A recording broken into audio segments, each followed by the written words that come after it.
नमस्कार। शेयर बाजार रोमांचक ऊंचाइयों, दिल दहला देने वाली गिरावटों और लगातार आश्चर्यों की दुनिया है। कंपनी के फंडामेंटल, तिमाही नतीजों और बाजार के रुझानों के परे एक और शक्तिशाली शक्ति चुपचाप काम कर रही है, जो हमारे हर एक फैसले को प्रभावित करती है। वह शक्ति है पूर्वाग्रह। हम अक्सर यह मानना पसंद करते हैं कि हम तर्कसंगत निवेशक हैं, जो पूरी तरह से डेटा और तर्क के आधार पर निर्णय लेते हैं। हालांकि सच्चाई यह है कि हमारा दिमाग कुछ शॉर्टकट के साथ जुड़ा हुआ है, जो सूक्ष्मता से ही सही, फिर भी महत्वपूर्ण रूप से हमारे निर्णय को विकृत कर सकते हैं।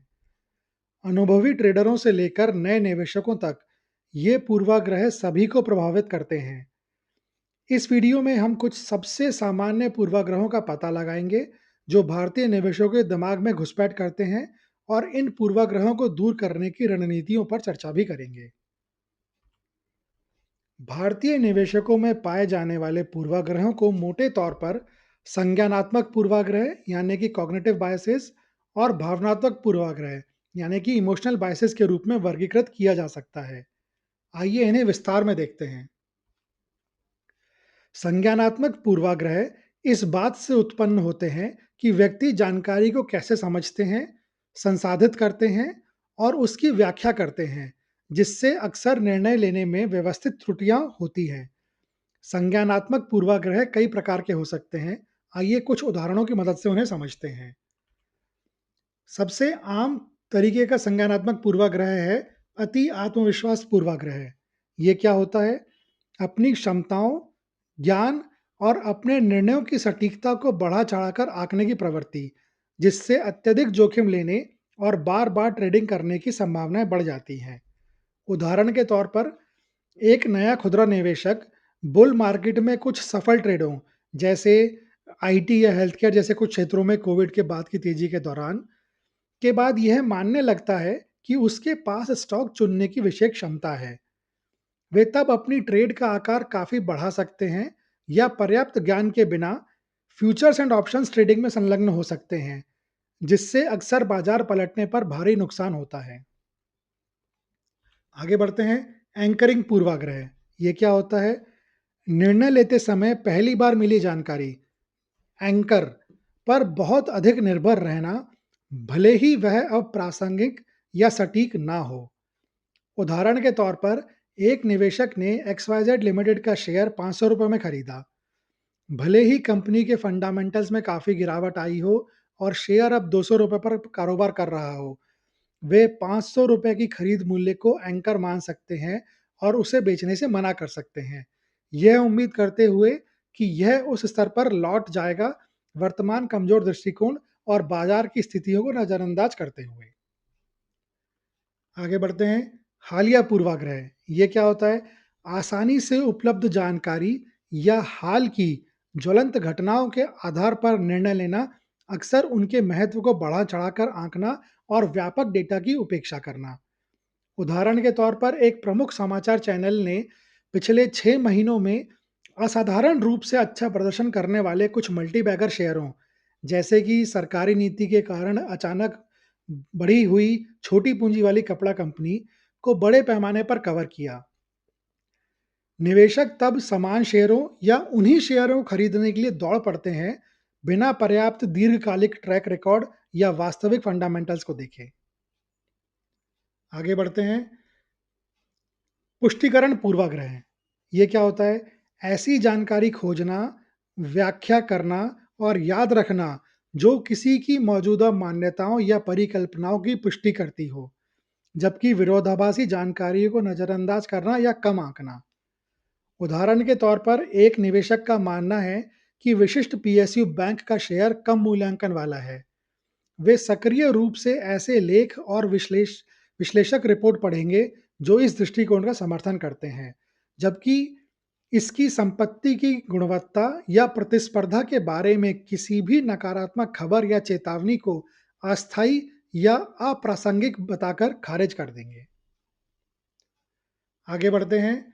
प्रतिनिधित्व पूर्वाग्रह। ये क्या होता है? रूढ़ियां या समिति अवलोकना के आधार पर निर्णय लेना, यह मान लेना कि एक छोटा नमूना या एक विशिष्ट विशेषता एक व्यापक प्रवृत्ति या जनसंख्या का प्रतिनिधित्व करती है। उदाहरण के तौर पर एक निवेशक देखता है कि एक नई दवा लॉन्च या निर्यात के अवसर के कारण कई फार्मास्यूटिकल्स कंपनियों ने हाल ही में अच्छा प्रदर्शन किया है। वे तब ये मान लेते हैं कि सभी फार्मास्यूटिकल्स कंपनियां अच्छे निवेश हैं और व्यक्तिगत कंपनी विशिष्टताओं का मूल्यांकन किए बिना किसी भी फार्मा स्टॉक में आंख बंद करके निवेश कर देते हैं। आगे बढ़ते हैं। रूढ़िवादिता पूर्वाग्रह ये क्या है? नई और प्रासंगिक जानकारी सामने आने पर भी अपनी मान्यताओं या पूर्वानुमानों को धीरे-धीरे अपडेट करना, पिछले विचारों से चिपके रहना, जबकि उन्हें संशोधित किए जाना चाहिए। उदाहरण के तौर पर भारतीय परिवारों ने ऐतिहासिक रूप से सुरक्षित माने जाने वाले फिक्स्ड डिपॉजिट या सोने जैसे पारंपरिक बचत साधनों को प्राथमिकता दी है। इक्विटी बाजार के लगातार दीर्घकालिक बेहतर प्रदर्शन और बढ़ती वित्तीय साक्षरता के बावजूद कई अभी भी अपनी बचत का एक बड़ा हिस्सा एफडीज में आवंटित करते हैं, बदलते निवेश परिदृश्य में धीरे समायोजन करते हुए। आगे बढ़ते हैं। तो ये तो जो ज़्यादा आम और ज़्यादा मेजर पूर्वाग्रह थे वो देखे। इसके अलावा भी कुछ संज्ञानात्मक पूर्वाग्रह और होते हैं, जैसे कि नियंत्रण का भ्रम, पिछला ज्ञान पूर्वाग्रह, फ्रेमिंग प्रभाव, आत्मगुण पूर्वाग्रह और अस्पष्टता से बचना। ठीक है, तो आइए अब आगे बढ़ते हैं और भावनात्मक पूर्वाग्रहों को देखते हैं जो निवेशकों के बीच प्रचलित हैं। भावनात्मक पूर्वाग्रह मनोवैज्ञानिक भावनाओं, आवेगों और दृष्टिकोणों से उत्पन्न होते हैं, जिससे अक्सर ऐसे तर्कहीन निर्णय होते हैं जो तार्किक विश्लेषण पर आधारित नहीं होते। निवेशकों में कई प्रकार के भावनात्मक पूर्वाग्रह देखे जा सकते हैं। आइए कुछ प्रमुख पूर्वाग्रहों का पता लगाते हैं। सबसे आम भावनात्मक पूर्वाग्रह है नुकसान से बचना या स्वभाव प्रभाव। ये क्या होता है? नुकसान के दर्द को समान लाभ के आनंद से अधिक तीव्रता से महसूस करने की मनोवैज्ञानिक प्रवृत्ति होती है। इससे नुकसान वाले निवेशों को बहुत लंबे समय तक रोके रखने और जीतने वाले निवेशों को बहुत जल्दी बेचने की प्रवृत्ति होती है। उदाहरण के तौर पर एक निवेशक अपने खरीद मूल्य के 30% गिर चुके शेयर, जैसे कि ₹100 का शेयर था अब ₹70 तक आ गया है, को पकड़े रहता है, क्योंकि वे नुकसान बुक नहीं करना चाहते, यह उम्मीद करते हुए कि यह ₹100 तक ठीक हो ही जाएगा। साथ ही वह एक और शेयर को केवल 10% के लाभ पर, जैसे ₹100 से ₹110 पर के बाद लाभ बुक करने के लिए बेच सकते हैं, जिससे आगे की संभावित वृद्धि छूट जाती है। आगे बढ़ते हैं। झुंड मानसिकता ये क्या होती है? अपने स्वयं के स्वतंत्र विश्लेषण या निर्णय पर निर्भर रहने की बजाय निवेशकों के एक बड़े समूह के कार्यों का पालन करने की प्रवृत्ति। उदाहरण के तौर पर मीम स्टॉक के क्रेज के दौरान, जैसे सोशल मीडिया प्लेटफॉर्म पर कुछ हालिया उदाहरण, कई खुदरा निवेशक एक विशेष स्टॉक में केवल इसलिए इन्वेस्ट करते हैं ताकि क्योंकि हर कोई उसे खरीद रहा है, बिना उसके फंडामेंटल्स या दीर्घकालिक व्यवहार्यता को समझे, जिससे बबल और बाद में जब भावना बदल जाती है तो दुर्घटनाएं होती हैं। आगे बढ़ते हैं। परिचितता पूर्वाग्रह ये क्या होता है? उन परिसंपत्तियों या कंपनियों में निवेश करने की प्रबल प्राथमिकता जिनसे व्यक्ति परिचित होता है, जैसे स्थानीय ज्ञात ब्रांड, अपना उद्योग, भले ही कहीं और या अंतर्राष्ट्रीय स्तर पर बेहतर अवसर मौजूद हों। उदाहरण के तौर पर एक निवेशक जिसने कई वर्षों तक बैंकिंग क्षेत्र में काम किया हो, वह केवल बैंकिंग शेयरों में भारी निवेश कर सकता है, या एक निवेशक केवल उन्हीं कंपनियों के शेयर खरीद सकता है जिनके उत्पादों का वे दैनिक उपयोग करते हैं, अन्य संभावित लाभदायक क्षेत्रों या विविध विकल्पों की उपेक्षा करते हुए। ठीक है, आगे बढ़ते हैं। अगला है मानसिक लेखांकन। ये क्या होता है? पैसे को उसके स्रोत या इच्छित उपयोग के आधार पर वर्गीकृत करने और अलग-अलग व्यवहार करने की प्रवृत्ति, जिससे जोखिम लेने के व्यवहार में असंगति आती है। उदाहरण के तौर पर, एक निवेशक अपनी वेतन बचत को बहुत रूढ़िवादी रूप से व्यवहार करता है, उन्हें एफडी में डालता है। हालांकि वे कुछ सफल स्टॉक ट्रेडर्स से कमाए गए मुनाफे को मुफ्त पैसा या अतिरिक्त आय मान सकते हैं और इसका उपयोग फ्यूचर्स एंड ऑप्शंस बाजार में अत्यधिक सट्टा दांव लगाने पर कर सकते हैं। इस उच्च जोखिम को यह कहकर सही ठहराते हुए कि यह मेरी मुख्य पूंजी नहीं है। आगे बढ़ते हैं। पछतावे से बचना। ये क्या है? पछतावे के दर्द से बचने की इच्छा, जिसे निष्क्रियता या ऐसे निर्णय लेने लेना हो सकता है जो भविष्य में पछतावे की संभावना को कम करते हैं, भले ही वह निर्णय इष्टतम ना हो। उदाहरण के तौर पर, एक निवेशक पिछले समय में, जैसा 2008 के वित्तीय संकट के दौरान हुआ था या फिर पिछले साल का जो मार्केट करेक्शन था उसके दौरान हुआ था, एक महत्वपूर्ण नुकसान का अनुभव करने के बाद स्टॉक मार्केट में बिल्कुल भी निवेश करने से बच सकता है, भविष्य में संभावित नुकसान के पछतावे के डर से, जिससे दीर्घकालिक धन सृजन के अवसरों को खो देता है। या वे एक खराब प्रदर्शन करने वाले स्टॉक को बेचने से बच सकते हैं, ताकि उन्हें बेचने का पछतावा ना हो अगर बाद में ठीक हो जाए, भले ही उसकी संभावना काफ़ी कम ही क्यों ना हो। ठीक है? इनके अलावा कुछ और तरीके के भावनात्मक पूर्वाग्रह भी होते हैं, जैसे कि आशावाद पूर्वाग्रह, लालच पूर्वाग्रह, डूबी हुई लागत की भ्रांति, अधिकार प्रभाव, यथास्थिति पूर्वाग्रह और कहानी पूर्वाग्रह। ठीक है? तो ये सारे तरीके के पूर्वाग्रह हो गए हैं। अब इन पूर्वाग्रहों पर काबू कैसे पाएँ?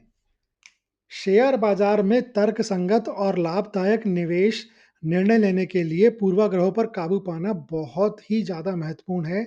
इसका मतलब यह नहीं है कि भावनाओं को पूरी तरह से खत्म कर दिया जाए, बल्कि उनके प्रभाव को पहचानना और उनके नकारात्मक असर को कम करने के लिए रणनीतियाँ लागू करना है। शेयर बाजार में पूर्वाग्रहों पर काबू पाने के लिए 5 रणनीतियाँ कारगर हैं। पहली, आत्म जागरूकता और शिक्षा। समझें कि आम पूर्वाग्रह क्या होते हैं और अपने निवेश निर्णयों पर एक जर्नल बनाएं। यह आपको अपने भावनात्मक पैटर्न को पहचानने और उनसे सीखने में मदद करेगा। दूसरा, एक मजबूत निवेश योजना विकसित करें। एक स्पष्ट लिखित योजना बनाएं जिसमें आपके वित्तीय लक्ष्य, जोखिम सहने की क्षमता और आप अपनी संपत्तियों को कैसे आवंटित करेंगे, इसकी रूपरेखा हो। यह बाजार के शोर से प्रेरित आवेगी निर्णयों को रोकने के लिए एक रोडमैप के रूप में कार्य करेगा। तीसरा, अनुशासित रणनीतियां लागू करें। सिस्टमैटिक इन्वेस्टमेंट प्लान एसआईपी जैसे दृष्टिकोण का उपयोग करें, ताकि बाजार की स्थितियों की परवाह किए बिना नियमित रूप से निश्चित राशि का निवेश किया जा सके। निवेश को स्वचालित करने से इस प्रक्रिया से भावनाएं दूर हो सकती हैं। चौथा, बाहरी दृष्टिकोण और जानकारी प्राप्त करें। हमेशा गहन शोध करें और सक्रिय रूप से ऐसे विचारों की तलाश करें जो आपकी शुरुआती सोच को चुनौती दें। एक वित्तीय सलाहकार से परामर्श करना भी वस्तुनिष्ठ मार्गदर्शन प्रदान कर सकता है। और आखिरी, मानसिक लचीलापन विकसित करें। अपने दीर्घकालिक वित्तीय लक्ष्यों पर ध्यान केंद्रित करें और याद रखें कि बाजार में अस्थिरता सामान्य है। माइंडफुलनेस यानी सचेतनता का अभ्यास आपको शांत रहने और डर या लालच से प्रेरित जल्दबाजी वाली प्रतिक्रियाओं से बचने में मदद कर सकता है। यह याद रखें, शेयर बाजार केवल संख्याओं के बारे में नहीं है, यह मानव व्यवहार के बारे में भी है। इन पूर्वाग्रहों को समझकर और उन पर सचेत रूप से काबू पाने का प्रयास करके आप केवल एक समझदार निवेशक ही नहीं, बल्कि एक अधिक अधिक अनुशासित और लचीले निवेशक भी बन सकते हैं। सीखते रहें, बढ़ते रहें और आपकी निवेश यात्रा वास्तव में तर्कसंगत हो। इस वीडियो में मेरी तरफ से बस इतना ही। इसे देखने के लिए धन्यवाद। कृपया लाइक, शेयर और सब्सक्राइब करें। मैं जल्द ही एक और वीडियो के साथ आपके पास वापस आऊँगा। तब तक के लिए गुड बाय।